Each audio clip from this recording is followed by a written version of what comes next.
Hola, hola, ¿cómo les va? Bienvenidos, bienvenidas a una nueva emisión de La Llave Psi. Estamos de vuelta, estoy de vuelta, ¿cómo les va? Un gusto estar otra vez por acá.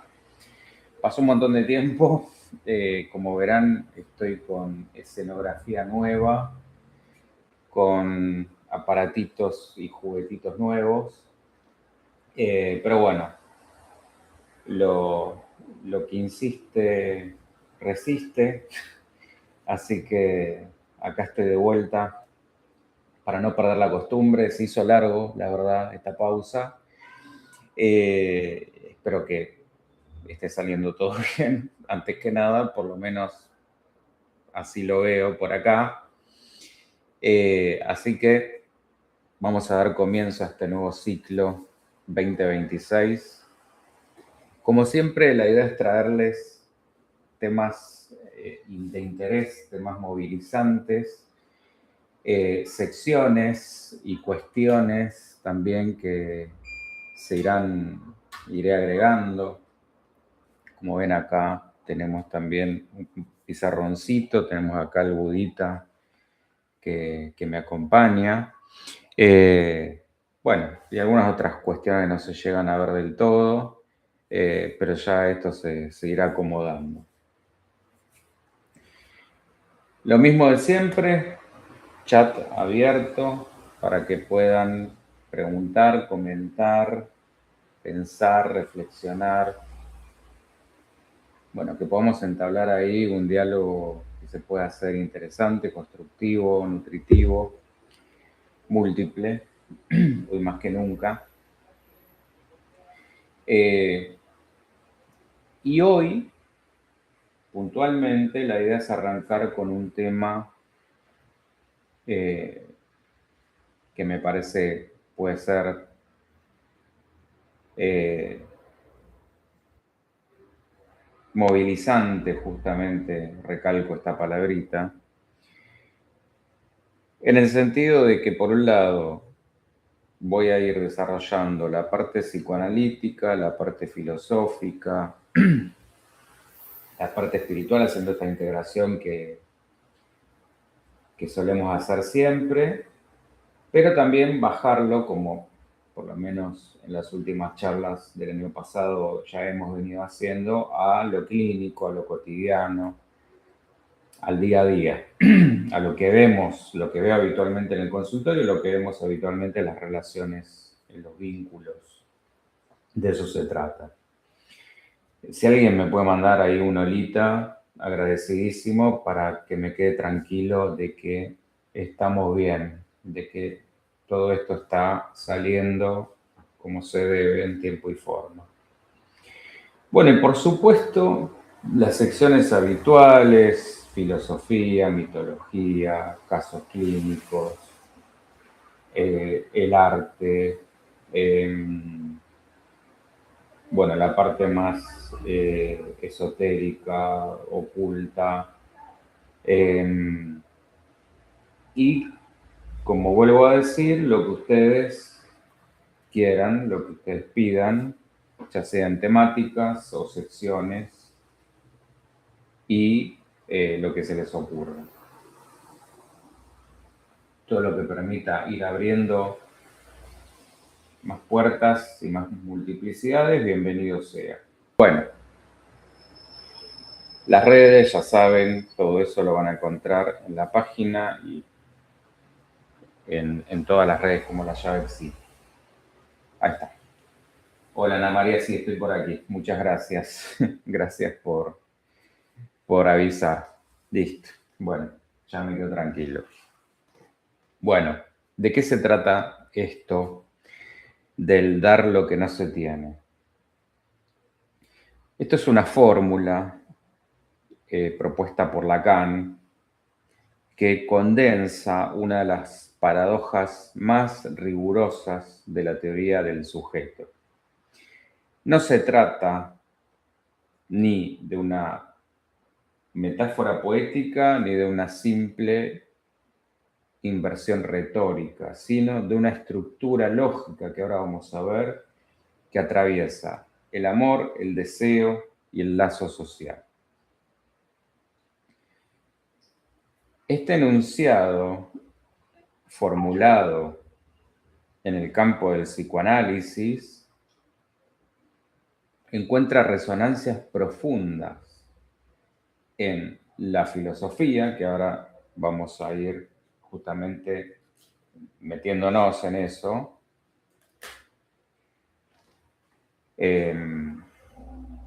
sobre todo la filosofía contemporánea, y en diversas tradiciones espirituales que también las voy a ir recorriendo.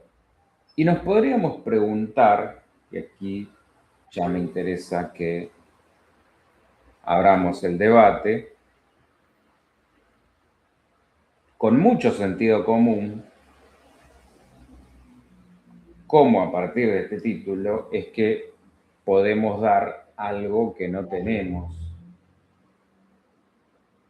Porque esto parece un sinsentido. Suena bastante ilógico. Pero es ahí, precisamente, en esos terrenos, en esas contradicciones, donde el psicoanálisis se anima y quiero que nosotros nos animemos. Así que vamos a ir por ahí.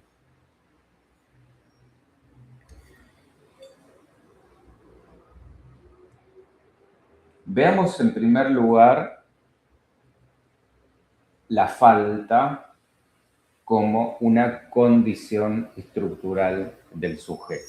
Entonces yo algunas cosas las voy a ir anotando y después nos vamos a ir apoyando también en un power como hicimos en las últimas charlas del año pasado. Entonces, arranquemos por ahí. Tema de la falta. No sé si se llega a ver. Sí, se llega a ver. Bien.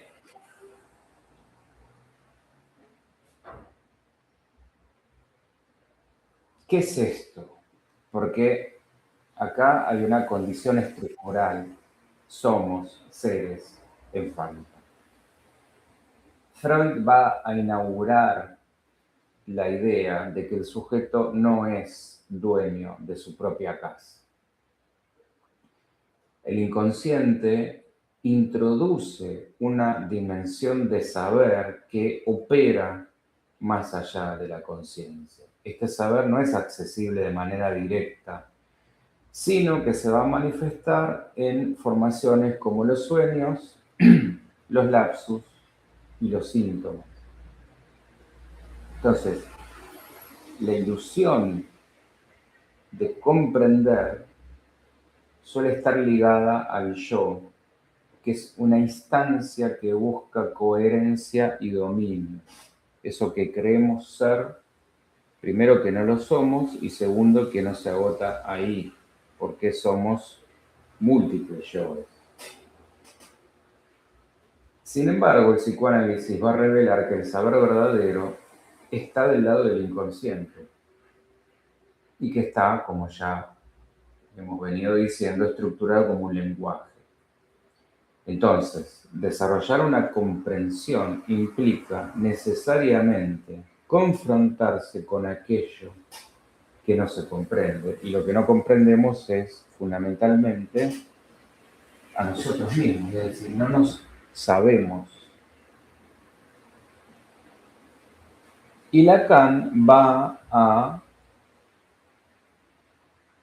introducir la noción de falta como constitutiva del sujeto. En el seminario 11 sostiene que la falta es lo que causa el deseo. Entonces acá ya vamos a ir, a mí me gusta más, marcando estas cuestiones.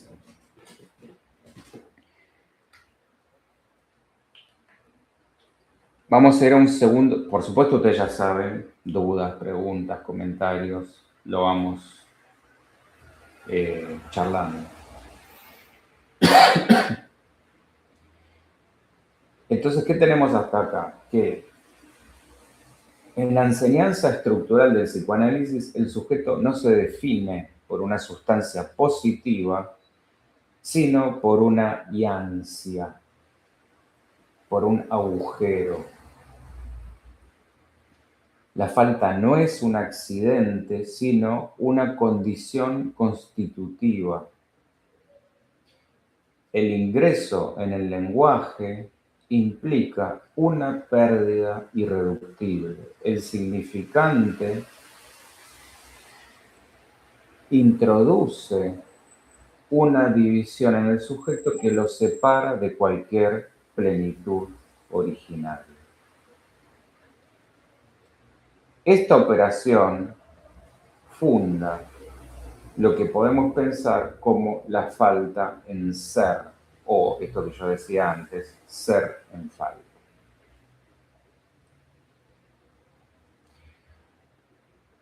A ver, yo voy a mover un toquecito así para ahí, aprovechar que se vea más la pizarra. Ahí se ve mejor.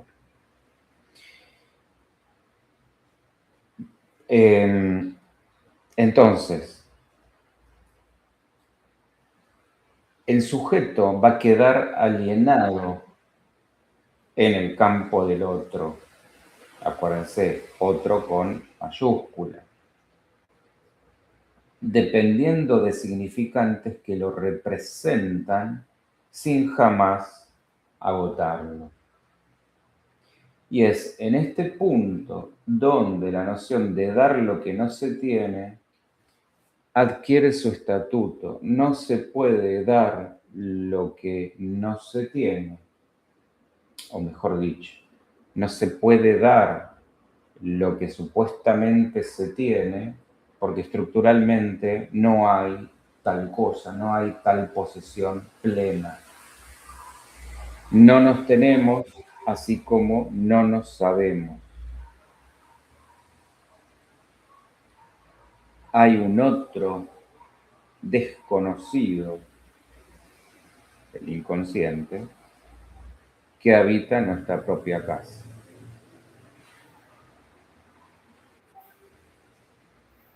Ahí.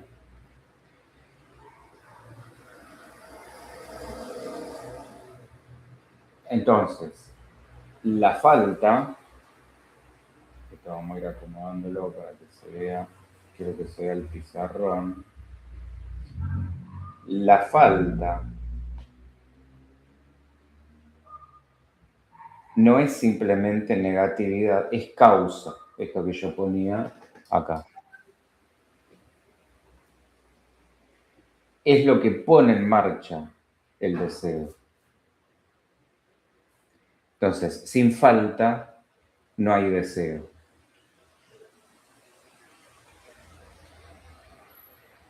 Y sin deseo no hay sujeto. Tiene que haber falta para que haya deseo, causa de deseo,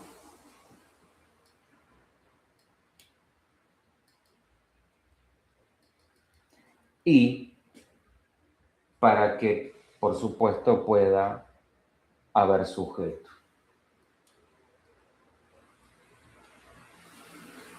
Pues acuérdense que esto es un sujeto sujetado justamente por el deseo. ¿Estamos? A ver, esto quiero que yo no lo tape, ahí está.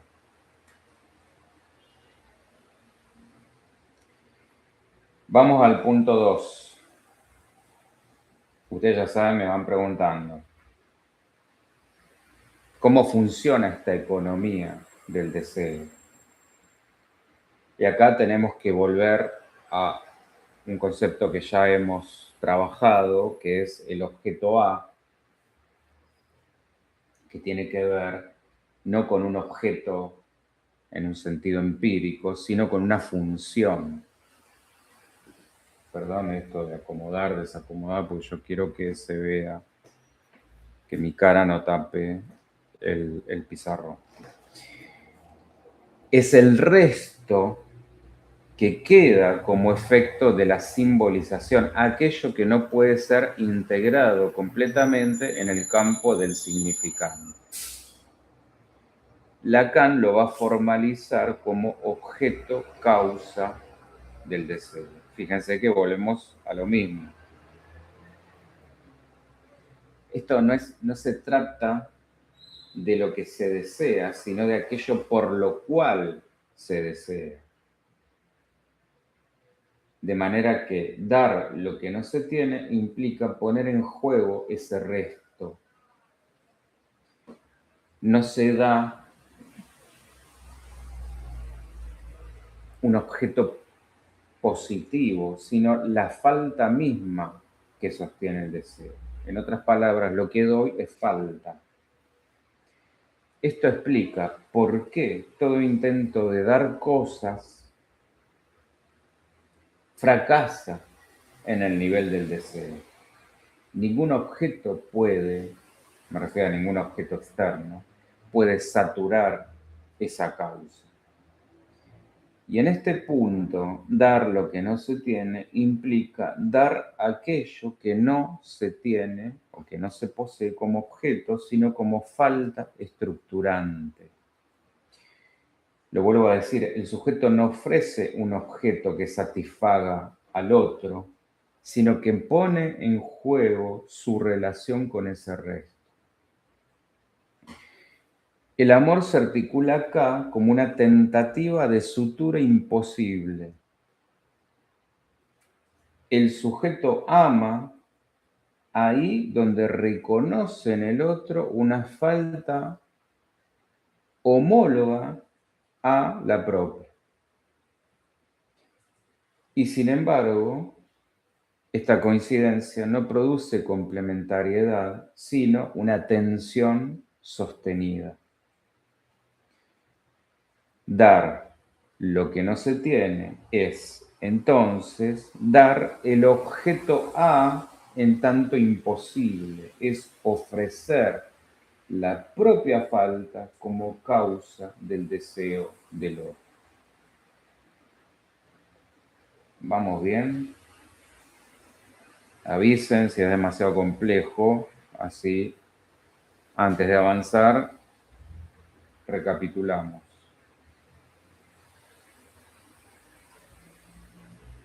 Para que se entienda un poquito mejor, esto lo vamos a ver a través de un ejemplo clínico.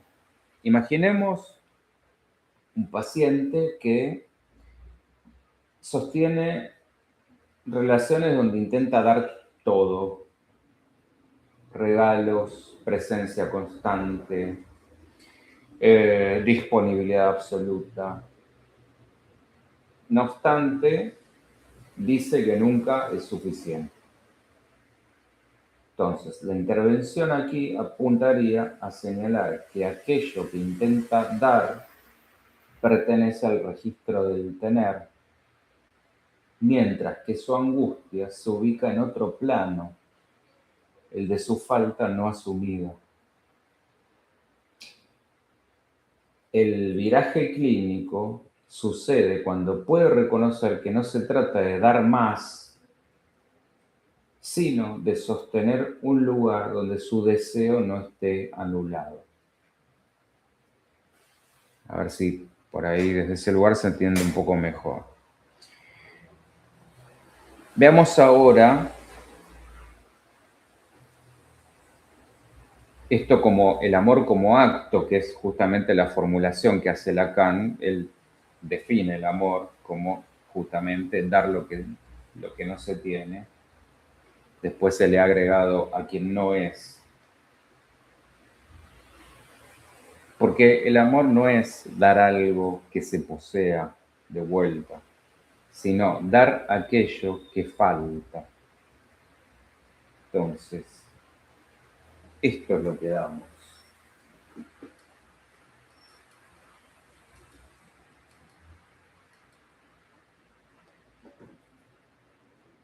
Y no un objeto que sea consistente, sino a un sujeto igualmente dividido, igualmente atravesado por la falta.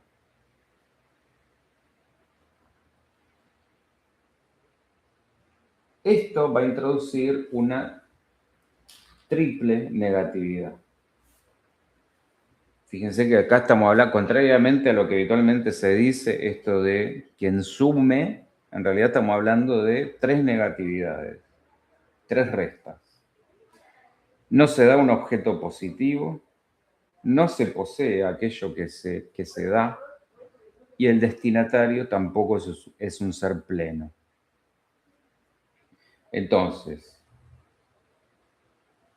a partir de esto, no es complementariedad, sino reconocimiento de esta falta estructural.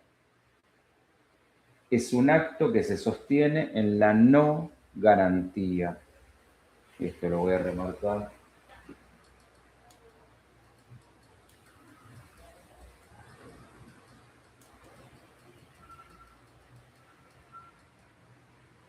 No garantía.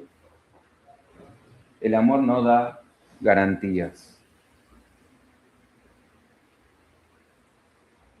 Desde el punto de vista clínico, esto va a permitir diferenciar el amor de las formas imaginarias de fusión. Ahí donde haya ilusión de completud, no hay acto amoroso, sino defensa frente a la falta. Entonces, el amor, nada que ver con la completud.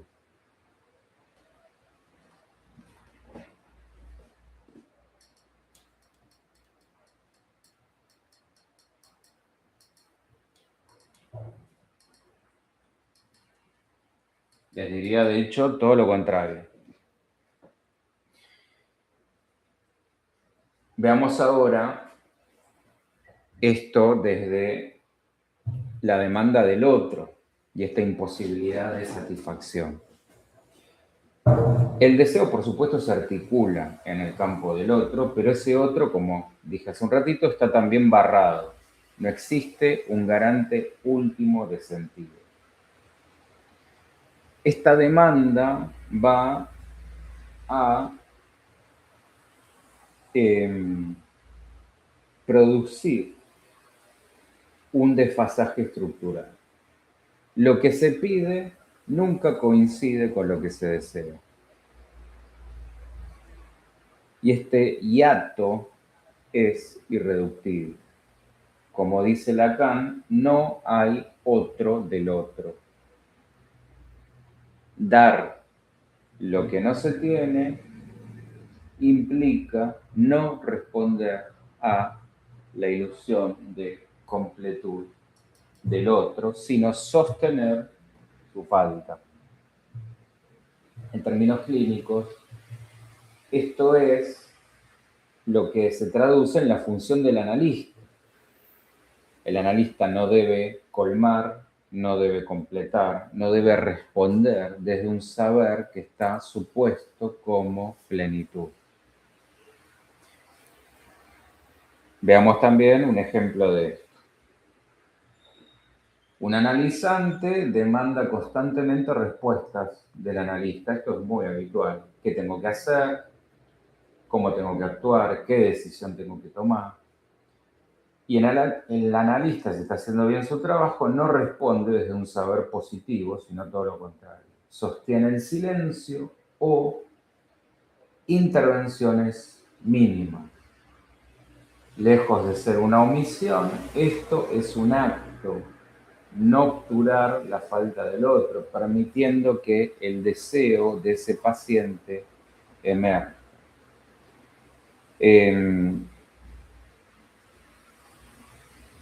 Ana María, desfasaje, ¿qué dijiste? Desfasaje estructural, volviendo un poquito para atrás, es decir, lo que pido nunca coincide con lo que deseo.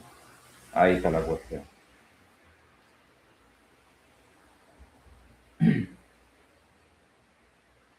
Y veamos cómo Freud va a definir la transferencia como la repetición de prototipos infantiles. Lacan la va a redefinir como un sujeto supuesto saber, que es ahí donde se ubica al analista. En el dispositivo analítico, el analista no transmite conocimiento, sino que opera como causa del deseo de saber. La interpretación produce efectos de verdad, no de información. El acto analítico encarna esta lógica de manera precisa. El analista no da soluciones, no tiene un saber constituido. Si se pone en ese lugar, está haciendo mal las cosas. Lacan va a decir que el analista opera desde el lugar del objeto A, lo vuelvo a recalcar, es decir, como causa del deseo del analizante. Ahí es donde debe estar. Y, volviendo al tema que nos trae hoy, dar lo que no se tiene en ese contexto es sostener un vacío operativo que permita la producción subjetiva, que permita el despliegue del saber de ese sujeto. Y este vacío no es una ausencia pasiva, sino la condición que posibilita para que el sujeto produzca su propio saber. De vuelta, dar lo que no se tiene en el contexto clínico es sostener la transferencia sin apropiarse de ella. Es permitir que el deseo del analizante se manifieste, se potencie, pero sin quedar atrapado, sin quedar capturado. ¿Estamos? ¿Vemos bien? Vemos ahora la parte, algunos aportes filosóficos. Hay un concepto interesante que desarrolla la filosofía contemporánea, Jacques Derrida. Pasamos de un Jacques a otro Jacques. ¿Qué es el concepto de don? Hay una obra que es Dar el tiempo, así se llama, donde él sostiene que el don puro es imposible, porque en el momento en el que es reconocido como tal, entra en la lógica del intercambio. Él va a decir que el don, si hay, si existe, no debe aparecer como tal, no debe aparecer como don.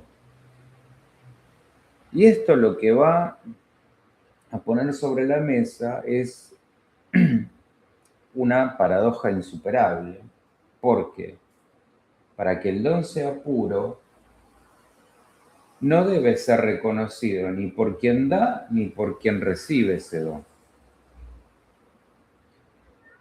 Y dar lo que no se tiene radicaliza esta lógica. No solo se trata de no esperar el retorno, la recompensa, sino de no fundar el acto en una posesión previa. Es decir, yo como tengo esto, te lo doy y espero una retribución. Porque ahí ya no estamos hablando de don puro. Y el don se vuelve así un acontecimiento que desborda la economía simbólica tradicional. Después tenemos el aporte de Emmanuel Levinas, que va a situar la ética en la relación con el otro como una alteridad radical. En otras palabras, el otro no puede ser reducido a objeto de conocimiento o de apropiación. Dar lo que no se tiene se articula así como una respuesta a esa alteridad que no busca apropiarse del otro. ¿Está? La ética que se va a desprender de esta formulación no es normativa, sino también estructural. No se trata de lo que se debe hacer, sino de la posición desde la cual se actúa.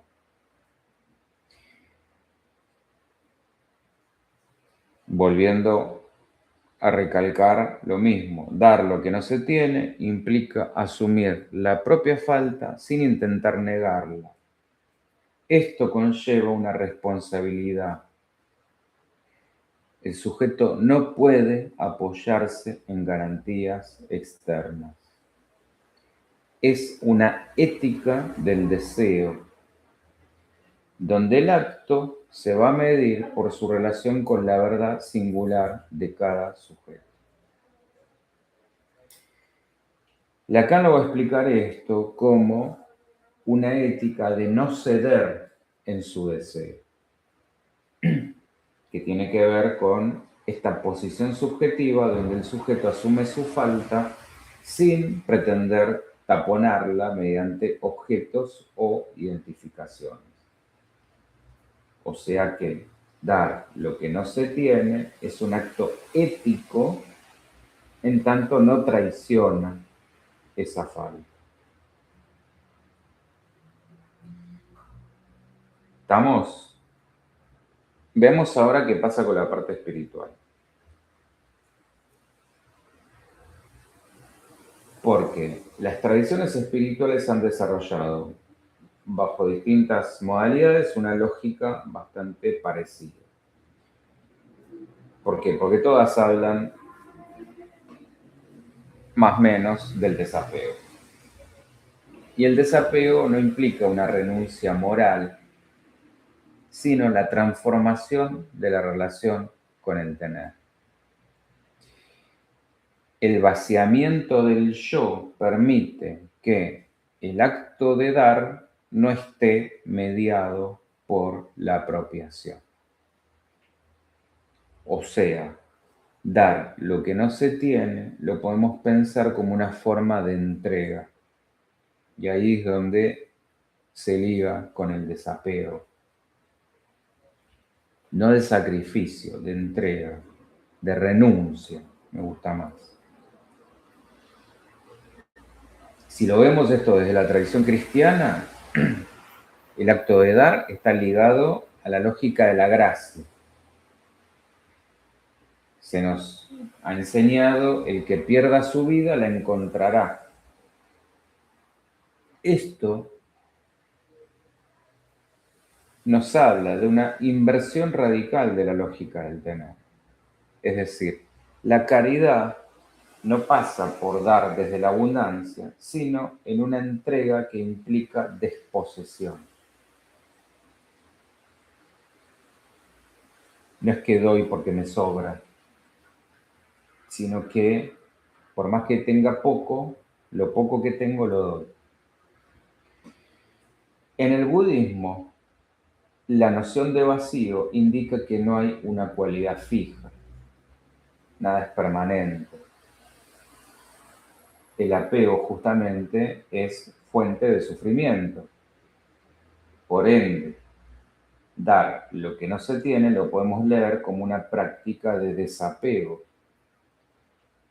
El acto no está o no se funda en la posesión, sino en la ausencia de apropiación. Otra vez. Y en las corrientes más místicas aparece la idea de deshacimiento. Esto es vaciarse para que lo divino pueda operar, pueda emerger. ¿Cómo lo podríamos ver esto en lo cotidiano, en la clínica? Aparece un sujeto en análisis que nos habla de una experiencia espiritual intensa donde siente no ser nada. Bueno, hemos tenido una charla sobre eso, ser nadie. La pueden buscar en el historial. Y esto inicialmente lo puede vivir como angustiante, por supuesto, porque es la disolución del yo, y donde el trabajo analítico permite diferenciar entre lo que sería la caída narcisista y la experiencia de vaciamiento. Esto se va a articular con la posibilidad de dar sin sostenerse en la consistencia del yo. ¿Está? Bueno, ¿cómo podemos articular todo esto que hemos ido recorriendo hasta acá? Veamos que psicoanálisis, filosofía y espiritualidad convergen en un punto. Esta crítica a esto, la ilusión de completud.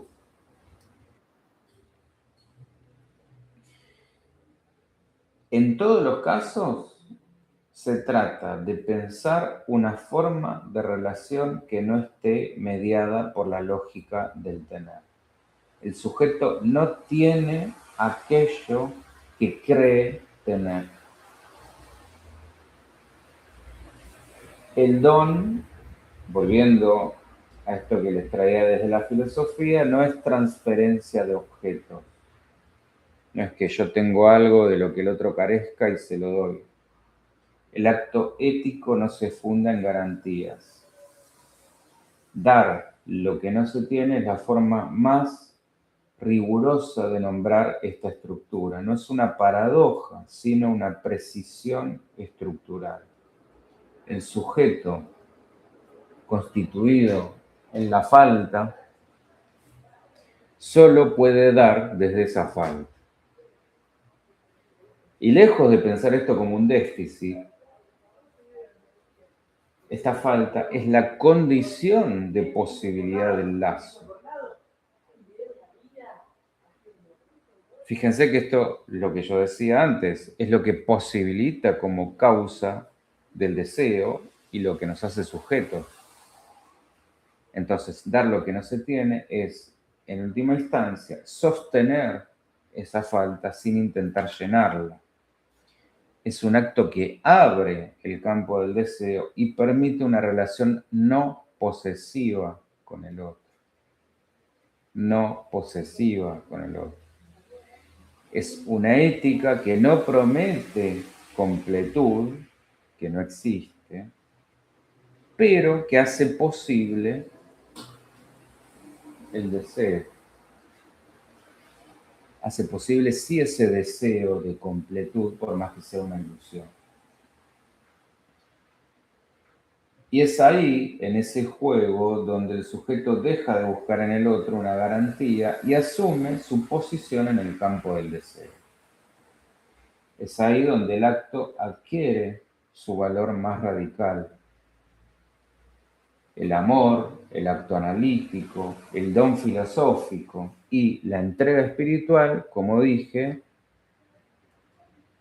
se unen en este punto.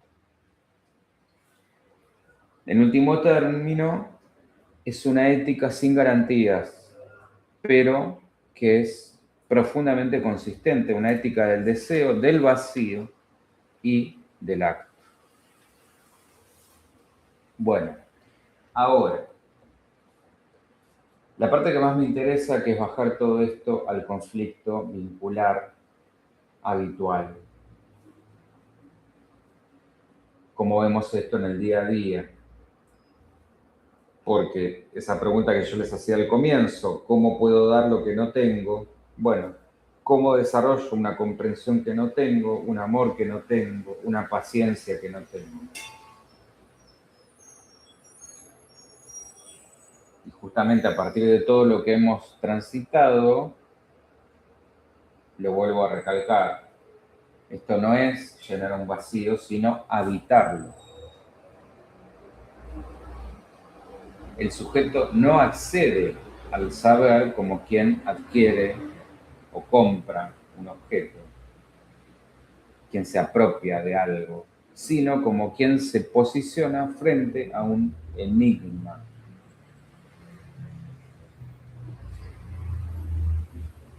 Ese saber inicialmente lo ponemos en un otro, primero con los padres, después con los maestros, después con los profesionales, con los médicos. Y el problema surge cuando el sujeto intenta apropiarse de ese saber sin atravesar la experiencia de la falta. La verdadera comprensión no es repetir el saber del otro, sino en producir un saber propio a partir de aceptar la división subjetiva. Es decir, yo sé que no me sé, si fuera Sócrates diría yo sé que no sé nada, y acepto que el otro tampoco sabe. El síntoma va a ser una formación del inconsciente que encierra un saber. No es simplemente, como estamos muy mal acostumbrados hoy día y a donde nos lleva muchas veces el paradigma médico imperante, como algo a eliminar. Te duele la cabeza, tómate algo, listo, chao. Te has engripado, tómate algo, listo, chao. El punto acá es como algo a descifrar. Desarrollar una comprensión implica leer el síntoma como un mensaje. Y este proceso no es lineal ni es consciente. Requiere un trabajo de elaboración donde el sujeto se enfrenta a lo que desconoce de sí mismo. Ahí está el verdadero trabajo. El psicoanálisis lo que hace es poner o desarrollar una concepción no lineal del tiempo. La comprensión no se va a dar en el momento en el que pasa algo, sino retroactivamente. El sujeto resignifica su historia a partir de las nuevas interpretaciones que va haciendo de esa historia. Entonces, desarrollar una comprensión que no se tiene implica reescribir el propio pasado, la propia historia, para a partir de ahí poder también trabajar hacia afuera con un otro. Porque en ese juego, alojando y habitando y permitiendo que el otro también pueda desplegar esto, es que pueda también reescribir su propia historia y la de la pareja, por ejemplo, o la de ese vínculo. Y Lacan le va a dar una vueltita más en el sentido de que él va a decir que el saber no coincide con la verdad. Entonces acá tenemos también otra distinción.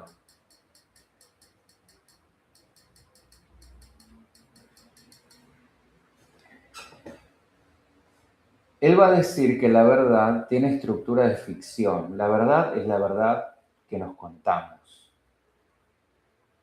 La historia que nos creamos, nuestra verdad psíquica.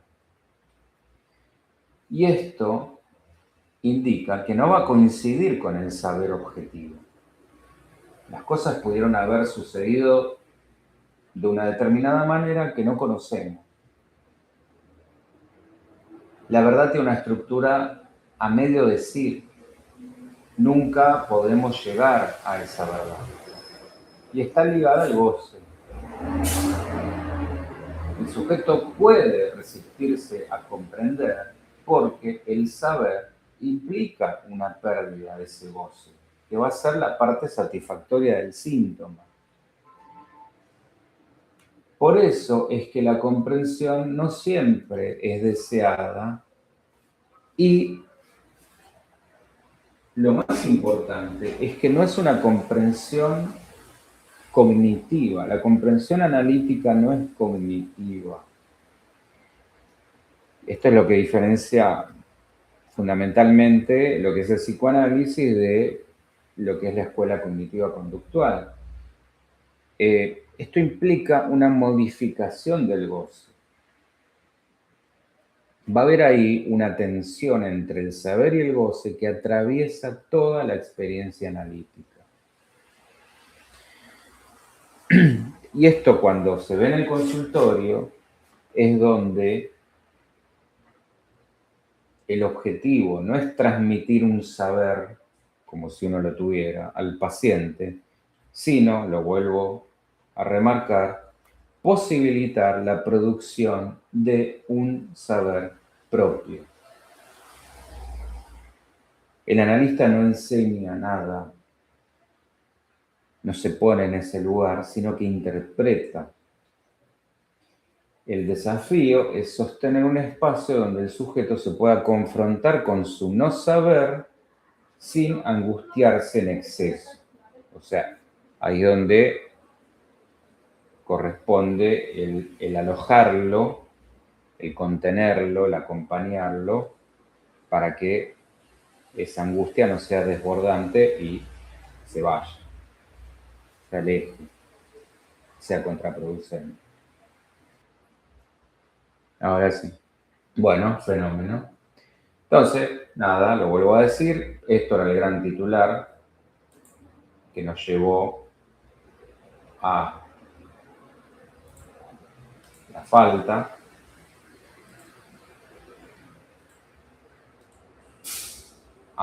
como causa de deseo, como estructura, a ofrecer la propia falta como causa del deseo del otro.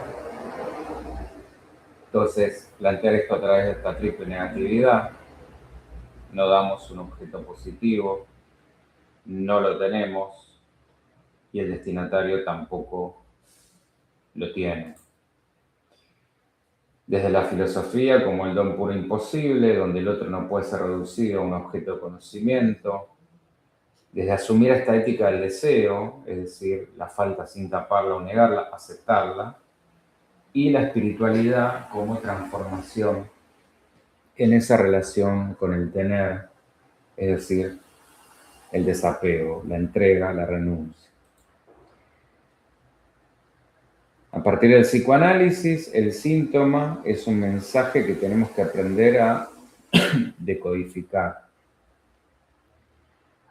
El tiempo no es lineal, no es cronológico.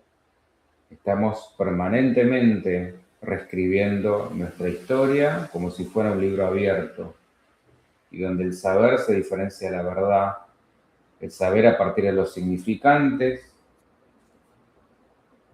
y ahí es donde intentamos darle un sentido a la forma que tenemos de gozar, y la verdad agujereando lo real, donde el sentido falla y aparece en ese lugar el síntoma, a partir de las formaciones como los lapsus o los sueños, y el deseo intolerable.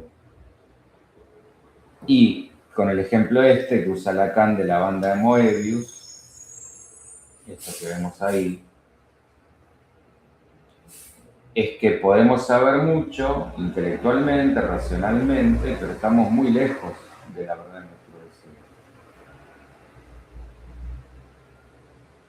deseo. Tememos, dice, ¿dónde dice eso? A ver. Tenés razón. Ahí está, ¿cómo podemos dar lo que no tememos? Bueno, un fallido, ahí tenés. Bueno, estás atenta, estás muy atenta. Sí, sí, ahí lo encontré. Entonces, la idea de esto que es que podemos tener mucho intelectualizado, pero estar muy lejos de la verdad del deseo. Estas, lo que parecen ser dos caras que en realidad es una sola y no hay borde. Y finalmente,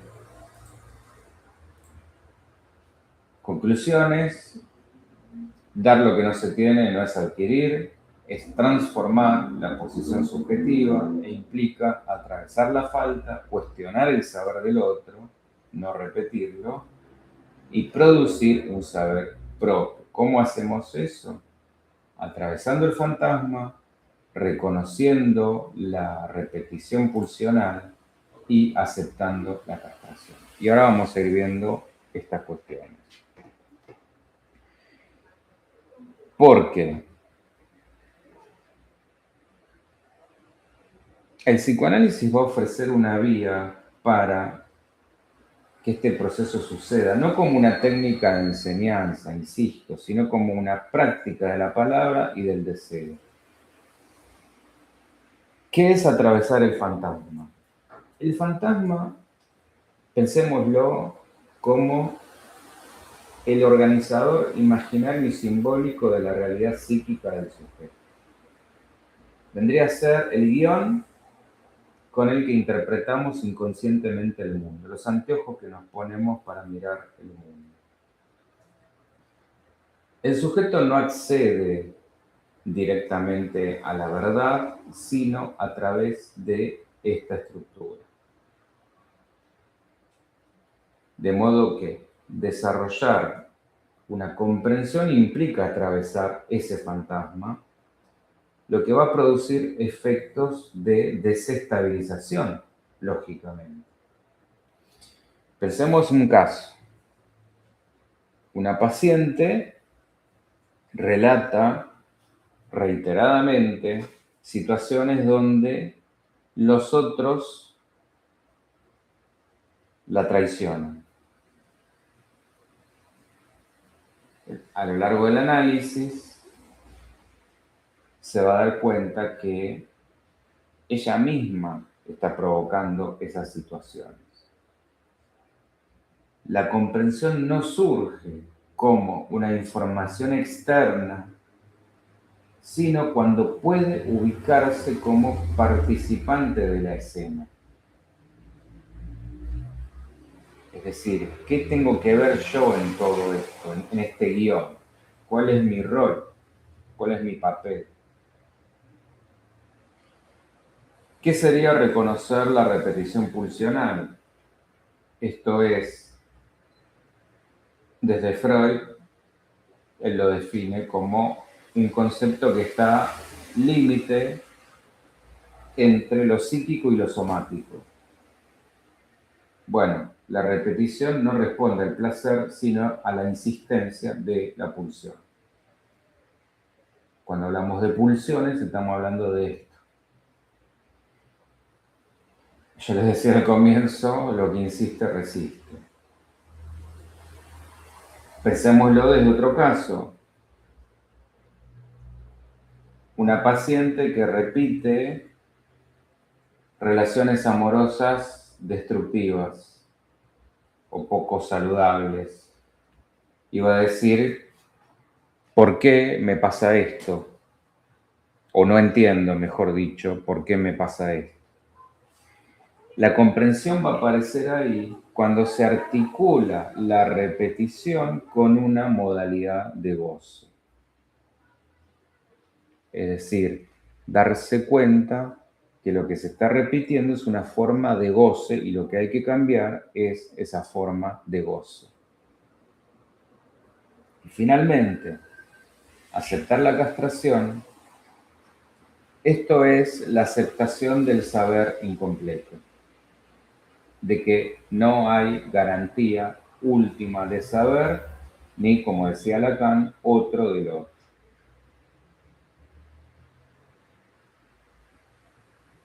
Cuando hablamos de modificar la relación respecto al goce, es que el sujeto se pueda resistir a comprender por qué el síntoma implica una satisfacción. Que esto sería para agregar ahí un cuarto punto, aparte de estos tres, o que está muy relacionado a lo de reconocer la repetición pulsional. A partir de ahí, modificar la relación respecto al goce. Y esto, llevándolo a un caso, pensemos en un paciente que comprende, y esto es súper común, comprende intelectualmente su problema, pero lo continúa haciendo, lo continúa repitiendo. Es decir, bueno, sí, lo entiendo todo, pero no puedo dejar de hacerlo. Y acá es donde vuelvo a este punto. La comprensión analítica no es cognitiva, sino que implica esta modificación del goce. De manera que fantasma, pulsión, castración y goce se articulan en la producción del saber. y un saber que no es acumulativo, sino que es efecto de una operación subjetiva. ¿Está? ¿Se entiende?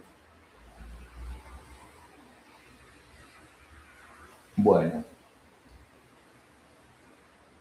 igual ya saben, quedan cosas en el tintero, lo dejan en los comentarios y yo a partir de ahí lo puedo retomar. Ya sea sobre este tema o u otros. Gracias, Ana. Bueno, me alegro que se haya entendido. Y lo que más me interesa es justamente trasladarlo esto a casos habituales, a dichos habituales, lo que se ve habitualmente en un contexto analítico, porque es lo que más nos resuena con lo cotidiano. Si no, queda todo muy en lo teórico, en lo abstracto y no baja. Bueno, esta es la idea habitual y poder sumar herramientas, elementos que nos permitan también como facilitar el acercamiento a estos temas y que no quede lo teórico.